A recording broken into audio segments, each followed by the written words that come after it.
When you go out and sit somewhere public, like the subway, I think you have to be ready for unpredictable events to happen.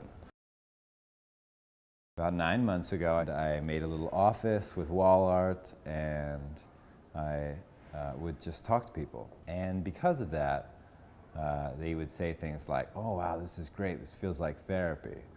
Then after the election, I thought people were going to have a really hard time talking to each other. So I brought some Post-its. Since many people consider the wall to be a political commentary or a result of the election, a lot of people who have a contrary position are going to show up and try and, you know, light people on fire and make people upset. But you did, because you said you were going to allow people who are for Trump to put a message on your wall.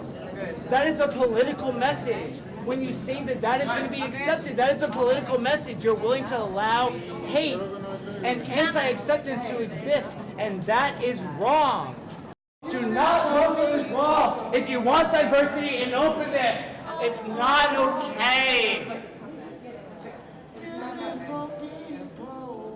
A young man was yelling at me because he was saying that I was censoring what people were saying. He says that I'm normalizing hate. I don't care what a post-it said. A post-it note is nothing. A post-it note is nothing. Read it.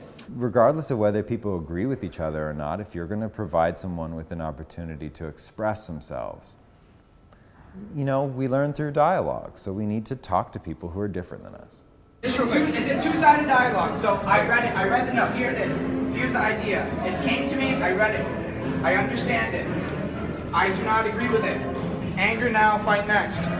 So my reply is to drop the note. This is a space that I'm encouraging people to be inclusive and to respect what other people have to say. So what I'm saying is that maybe this isn't a place for you to take action. Would you say that a note that says white supremacy one is inclusive? In that moment, it seemed like conversation was only making him more upset. So in that way, silence was maybe the best option. No. She did not. No. What do you mean no? He can say what he wants. He can say what he wants, bro. He can say what he wants. What's the issue? He can say what he wants, bro. Why are you holding back free speech? I thought this was about free speech. Why are you saying not to talk? I thought it was about free speech. Exactly. It's not about free speech, bro. It's not about free speech where you're telling people not to respond to me. It wasn't as a measure to curb their free speech. It was for them to realize that their speech in that moment was acting like fuel on a fire. Someone was talking, this guy right here was talking, okay? And then you said don't respond. And you're talking about inclusiveness? Get the fuck out of here.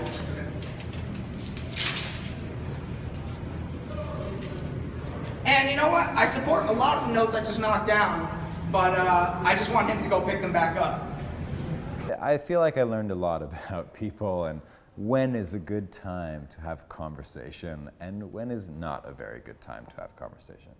I think that people really need an opportunity to come together, to get out their thoughts. A lot of people that I work with have really been struggling since the election in various ways, and I think that it's helpful for people to be able to express whatever feelings they may be having and also see support, even if that support is anonymous, to know that they're not alone. I wrote that life isn't that bad, and life isn't going to be that bad. People have been through a lot worse, and we're pretty lucky just to live here, and especially like in New York. You shouldn't be discouraged by what's happening right now. You should be full of passion and drive to make the world better. I'd love to go to places that are red states, because ultimately this whole election happened because people were so fearful. That fear isolated everyone. You know, if I can do projects like this, not just in the country, but all over the world, I think that'd be awesome. I would love for subway therapy to be my full-time job.